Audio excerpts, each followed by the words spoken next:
अखिलेश यादव को तो मैं पहली बात तो पढ़ा लिखा नहीं मानता।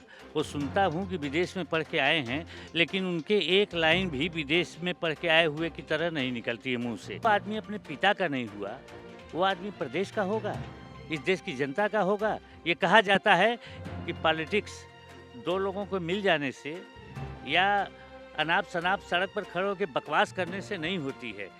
राजनीति बहुत गंभीर विषय है और राजनीति करने के लिए बड़ा त्याग तपस्या करना पड़ता है। आप कल के पैदा हुए और आज सड़क पर दौड़ने लगे। आप समझे कि मैं सबसे बड़ा रेसर हूँ और मैं पीटी उषा और मिल्खा सिंह को परास्त कर दूँगा, तो ये नहीं होता है। विपक्ष के पास कोई मुद्दा नहीं है, कोई सोच नहीं है। इसलिए ये हवा में घूसा चला रहे हैं। सामने कोई है नहीं, हवा में घूसेबाजी कर रहे हैं। नमस्ते हिंदुस्तान, कैसे हैं आप लोग?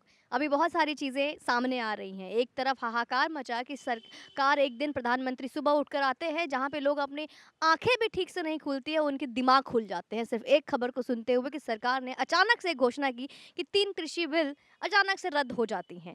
लोगों के अंदर सहानुभूति भी है, तो किसी के अंदर गुस्सा भी आता है कि क्या हुआ अचानक। जो किसान 14 महीने से बैठे हुए हैं, कोई कहता है वो किसान, जो एक तरफ ये गुस्सा भी था कि एक टाइम यही प्रधानमंत्री थे जो इन्हें आंदोलनजीवी बता रहे थे। कोई यही सरकार थी जो एक गुंडे बता रहे थे, तथाकथित किसान बता रहे थे। आज अचानक से कृषि बिल लेने का वजह क्या है?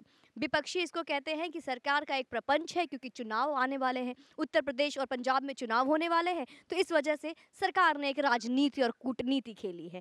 वहीं पे कोई आता है और पाकिस्तान के प्रधानमंत्री को, एक न्यूज़ ये भी आया कि किस तरीके से नवजोत सिंह सिद्धू ने पाकिस्तान के प्रधानमंत्री को बड़ा भाई बोल दिया। इसके बाद कई खबरें पे खबरें आ रही हैं। कहीं खबर ये भी आती है कि किसी तरह से करतारपुर में जब गुरुद्वारे खुले हैं, तो भाईचारा एक अलग लेवल पे दिख रहा है। तो बहुत सारे मुद्दों पे और महबूबा मुफ्ती का 370 धारा को हटाने के लिए जो एक आस जागी है, ये क्यों है और ये सब क्या है? इतने सारे सवालों का जवाब मेरे लिए देना तो थोड़ा मुश्किल होगा। तो इन्हीं सब बात करने के लिए हमारे पास बीएचयू के प्रोफ़ेसर हैं, आरपी सिंह जी। इनसे हमने पहले भी बात की थी और हम फिर से बात करेंगे और इनसे हर वो सवाल का जवाब पूछेंगे जो आज मेरे, आपके और लाखों और करोड़ों के मन में उमड़ रही है। सर, आपका बहुत-बहुत धन्यवाद मेरे चैनल पे एक बार फिर से आने के लिए।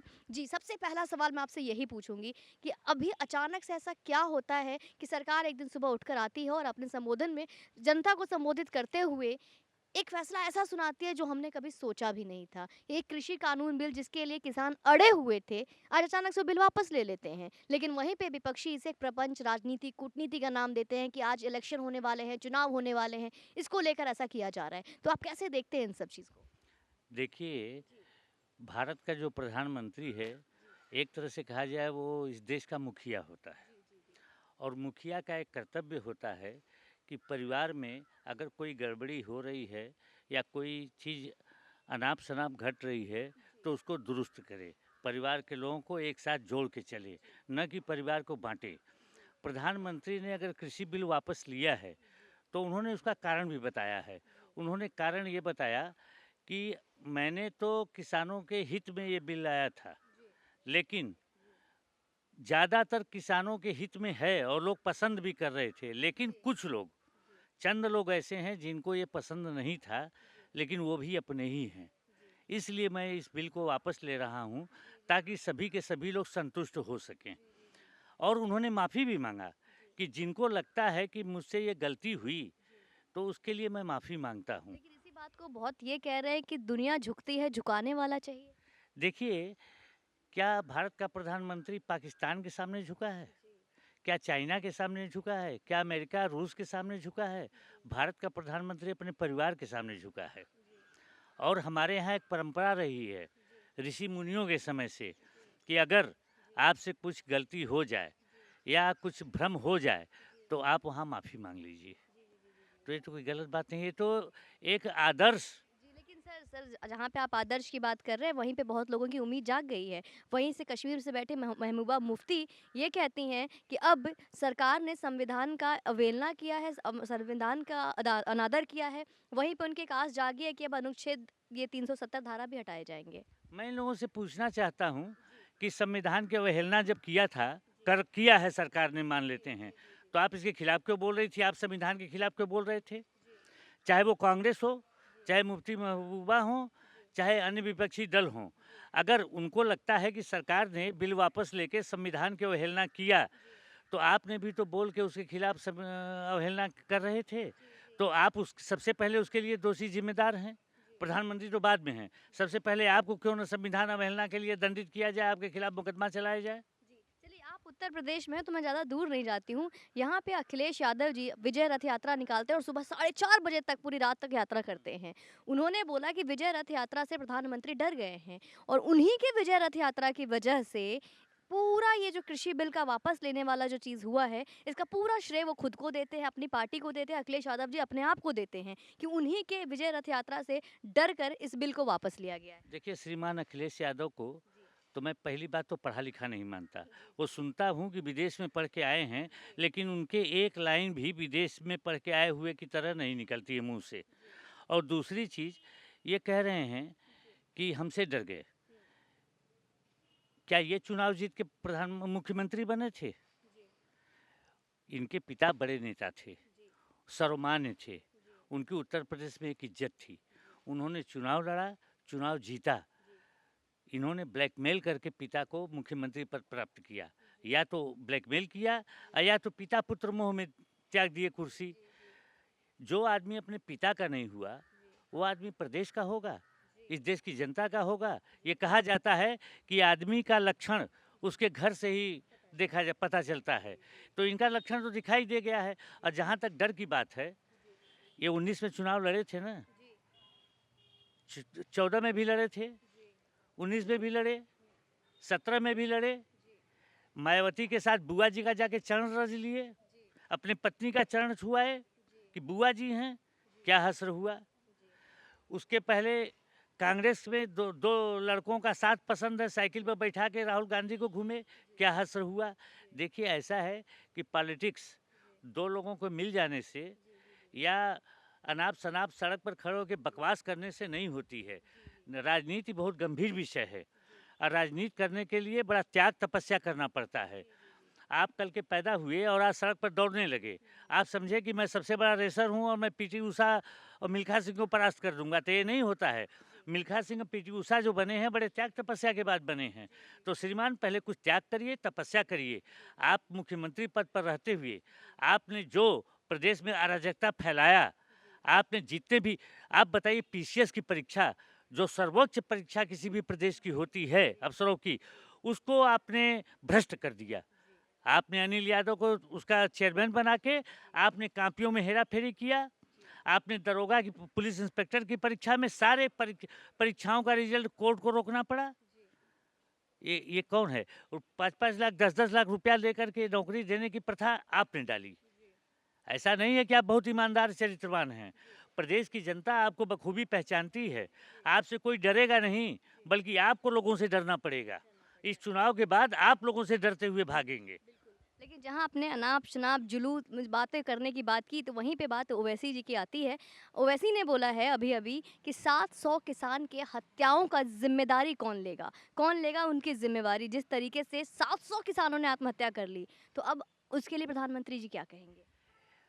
देखिए ओवैसी जी तो मुसलमानों का नेता बनने के लिए इस देश में आए हैं। वो तो किसी और के बारे में बात करते नहीं हैं।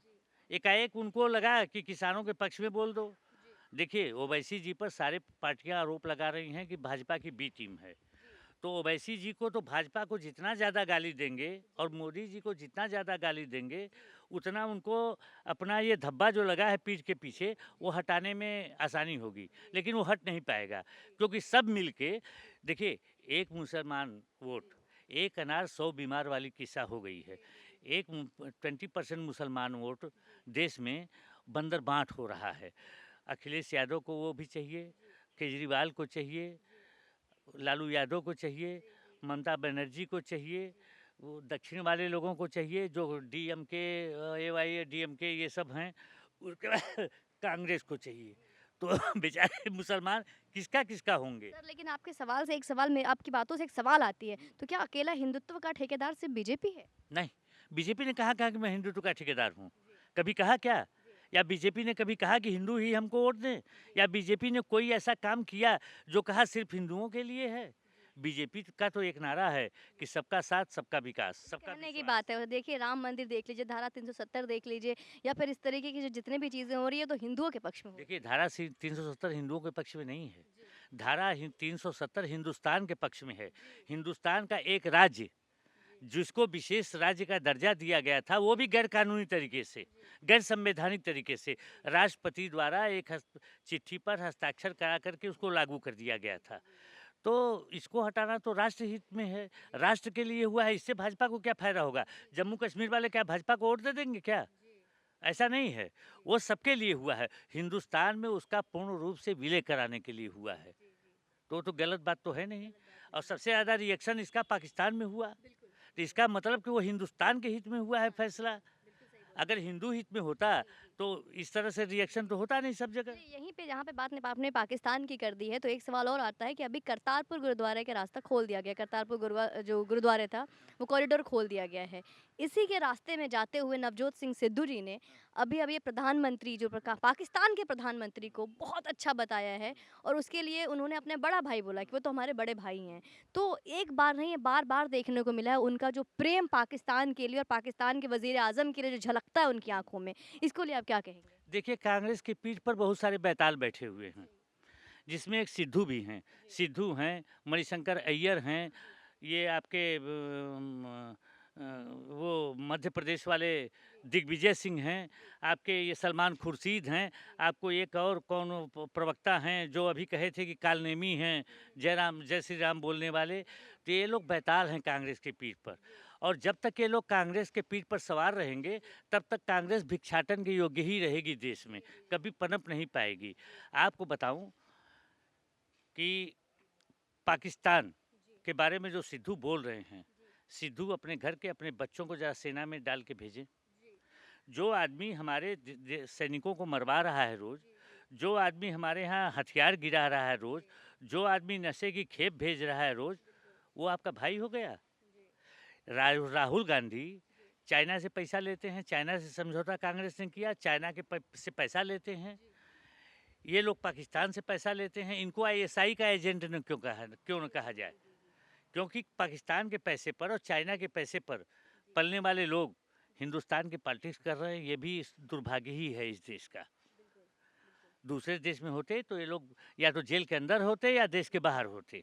एक सवाल सबसे इम्पोर्टेंट है, अभी एक फोटो है बड़ा वायरल हो रहा है जहाँ पे विपक्षी और हर कोई ये कहता फिर रहा था कि सेंटर और स्टेट में एक मनमुटाव है, मोदी को योगी पसंद नहीं है, अब मोदी योगी को देखना पसंद नहीं करते। अब ये इलेक्शन की जब शुरुआत ही हुई थी, जब चुनाव का जो शुरू ही हुआ था इस चीज़ को लेकर, उस वक्त भी हुआ था कि योगी जी को बुलाया गया है, दिल्ली बुलाया गया है, वहाँ पे बातचीत चल रही है, मनमुटाव चल रहा है। लेकिन आज एक फोटो बहुत वायरल हो रहा है जिसमें कि प्रधानमंत्री मोदी योगी जी के कंधे पे हाथ रखकर कॉरिडोर में घूम रहे हैं और कुछ बहुत ही गहरी राजनीति और एक किसी विचार विमर्श करते हुए दिख रहे हैं। तो इस फोटो को लेकर ना बहुत शोर मचा हुआ है, क्या कहना चाहेंगे, आखिर क्या बातें हो रही होगी? देखिए विपक्ष के पास कोई मुद्दा है नहीं, इसको फूट डालने भी नहीं आता इन लोगों को। इन लोगों को फूट डालने भी नहीं आता। याद है इसके पहले भी ये लोग हल्ला मचाए थे, योगी जा रहे हैं, योगी जा रहे हैं, जब मंत्रिमंडल का उसके बाद विस्तार हुआ था। देखिए ऐसा है, विपक्ष के पास कोई मुद्दा नहीं है, कोई सोच नहीं है, इसलिए ये हवा में घूसा चला रहे हैं। सामने कोई है नहीं, हवा में घुसेबाजी कर रहे हैं। ऐसा है कि मोदी जी के मर्जी के बिना योगी जी प्रदेश के मुख्यमंत्री कितने दिन तक रह सकते हैं, आप बताइए। और भाजपा ही एकमात्र इस देश का सबसे बड़ा संगठन, जो विश्व का सबसे बड़ा ऑर्गेनाइजेशन, पॉलिटिकल ऑर्गेनाइजेशन माना जाता है, संगठन है, और सबसे ज़्यादा अनुशासन भी इसी में है। ये नहीं है कि योगी कुछ और बोलेंगे तो चौहान साहब कुछ और बोलेंगे तो कोई और हेमंता बिस्वास कुछ और बोलेंगे। यहाँ जो पार्टी की नीतियाँ हैं उसके अलग कोई नहीं बोलता। तो इसे तो विपक्षी बोलते हैं कि टूल किट तैयार होता है, टू डू लिस्ट तैयार होता है, उसी को फॉलो किया जाता है। ऐसा है, अनुशासन में रहना अगर टूल किट है तो टूल किट बेहतर है स्वास्थ्य के लिए। अगर परिवार में अनुशासन नहीं होगा तो परिवार टूट जाएगा, देश में अनुशासन नहीं होगा देश टूट जाएगा, संस्था में अनुशासन नहीं होगा संस्था टूट जाएगी। तो अनुशासन तो किसी भी चीज़ को, किसी भी समूह को चलाने के लिए सबसे प्राथमिक चीज़ होती है, क्योंकि बिना अनुशासन के न कोई संस्था चल सकती है, न कोई समाज चल सकता है, न कोई देश चल सकता है। लेकिन जहाँ अनुशासन की बात की मैं आखिरी सवाल आपसे पूछूंगी वहीं पे बोलते हैं अखिलेश यादव जी कि अभी तक योगी आदित्यनाथ ने विकास नहीं विनाश किया है। कौन सा विनाश किया है वो ये नहीं बताया अखिलेश जी ने। 2018 में जिस एक्सप्रेसवे का उद्घाटन शिलान्यास होता है और इस वर्ष उसका उद्घाटन होता है, उसको भी तो वो अपना बता रहे हैं। उन्होंने तो बोला कि पूरा जो एक-एक चीज़ें हैं वो हमने दी थी। कॉन्ट्रैक्ट उन्होंने पास कराया, उन्होंने सारी चीज़ें उन्होंने तैयार की, उन्होंने टेक्नोलॉजी उनकी थी, डायग्राम उनका था, पूरी टेक्नोलॉजी पे काम उन्होंने किया, सिर्फ़ एलओआई पास होना रह गया था। जी। तो मायावती ने भी तो यमुना एक्सप्रेसवे का सब करार जमीन अधिग्रहण कर लिया था, सारा एनओआई ले लिया था और काम शुरू होने वाला था, तब तक सरकार चली गई और आपने क्यों फीता काटा?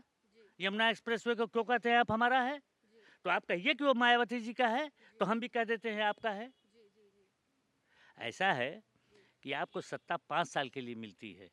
मोदी ने वही काम अपना बताया जिसका शिलान्यास और उद्घाटन किया, और मोदी एक टाइम बाउंड प्रोग्राम चलाते हैं। वो जिसका शिलान्यास करते हैं उसका उद्घाटन करते हैं। आप लोगों की तरह धूर्तता नहीं करते हैं कि ये भी हमारा, वो भी हमारा, वो भी हमारा। ये राजघाट का पुल था। राजघाट का पुल 10 साल से मुँह बाएँ आधा बन के आधा लटका हुआ था। इनके पिताजी ने उसका शिलान्यास किया था और पुत्र आए, मायावती जी आई, उसके बाद इनके पुत्र आए। 15 साल तक किसी ने उस पर हाथ नहीं लगाया। योगी जी आए, आधा पुल बनवा के 2 महीने में पूरा करा दिए और जनता आने जाने लगी। इसके बारे में उनकी क्या राय है? ये भी कहा है कि हमने बनवाया है। इसको क्यों नहीं वो नाम लेते हैं? ये पुल है, एक उधर मिर्जापुर वाला 2 पुल बनवाया योगी जी ने, दोनों अधूरा छूटा हुआ था, तो इसका नाम क्यों नहीं लेते हैं? सिर्फ इसी का नाम क्यों लेते हैं? अच्छा एक बात बताइए सर, अभी क्या लगता है लगभग 2 महीने में चुनाव होने वाले हैं, क्या जनता के उत्तर प्रदेश की जनता का क्या मूड है? देखिए, आज का युग जो है, मीडिया का युग है। और मीडिया कहाँ तक दौड़ता है? शहर, बाज़ार, दुकानों पर। और शहर बाज़ार में जाता कौन है? आप सोचिए, शहर बाज़ार में रोज़ जाते कौन से लोग हैं? जिनके पास खाली हैं, कोई काम नहीं है, कोई धाम नहीं है, वही लोग जाते हैं। ये देश के ओपिनियन नहीं बनाते हैं। देश का ओपिनियन वो बनाता है जो कभी शहर का मुँह देखता ही नहीं। जो गाँव में अपना कारोबार कर रहा है, जी खा रहा है, अपना परिवार किसी तरह से चला रहा है। उससे जाके पूछिए। ऐसा है कि पिछली बार जब चुनाव उत्तर प्रदेश का हुआ था, तो हम लोग तो भाजपा के पक्ष में हैं, बोलते हैं। लेकिन हम लोगों को भी अनुमान नहीं था कि भाजपा पूर्ण बहुमत पा लेगी, और इतनी सीट तो किसी जन्म में हम लोग अनुमान ही नहीं लगा पाए थे। तो हम लोगों ने फिर कैलकुलेट किया कि आखिर कैसे इतनी सीट मिली। तो उसके पीछे रीज़न था कि भाजपा ने जो गरीबों के लिए काम किया है, मुख्य रीज़न ये था। मायावती अपना वोट बेस खो दी, अखिलेश यादव अपना वोट बेस खो चुके थे, और आज वही वोट बेस भाजपा का जनाधार है। अब मैं आपको बता दूं, भाजपा जितनी सीट पाई थी उससे 2-4 कम हो, शायद कम हो, अन्यथा फिर वही रिजल्ट रहेगा। अखिलेश यादव कितना उछल कूद मचा लें, 100 से ऊपर नहीं जा पाएंगे। आपने लोकसभा का चुनाव देखा, अकेले लड़के जितना पाए थे उतना ही मायावती के साथ लड़के पाए। तो इनका स्थिति है। चलिए बहुत-बहुत धन्यवाद आपका कि आपने हमसे हर मुद्दे पे बात की। तो अभी आपने देखा प्रोफ़ेसर साहब को सुना जिन्होंने हर मुद्दे पे बात की हमसे। उन्होंने बताया किस तरीके से चुनाव से पहले या चुनाव के बाद भी अगर इस तरीके के फ़ैसले लिए जा रहे हैं जहाँ पे बिल वापस लेने की बात हुई जिससे बहुत लोग नाराज़ दिखे, बहुत लोगों में गुस्सा दिखा, जहाँ पे विपक्षी जश्न मनाते हुए दिखे, पर वहीं पे मोदी समर्थक को ट्रोल करते हुए नज़र आए। लेकिन उन ट्रोलर्स को लेकर कई चीज़ें, कई सवाल जो सही जवाब आए जिन्होंने बताया कि अगर देश को चलाने वाला मुखिया अगर सामने आकर माफ़ी माँगता है, तो उसको अहंकार तोड़ना नहीं, उसको देश को बचाने के लिए और सत्ता को सही हाथ में बरकरार रहे, इसलिए ये फ़ैसला लिया गया है। बाकी आपका क्या मानना है मुझे कमेंट सेक्शन में ज़रूर बताइए और वीडियो को ज़्यादा से ज़्यादा शेयर कीजिए जिससे कि लोगों के अंदर जो गुस्सा है, जो एक गलतफ़हमी है, वो दूर हो सके। बाकी चैनल पे यूँ ही बने रहें। जय हिंद, वंदे मातरम। बहुत-बहुत धन्यवाद सर आपका।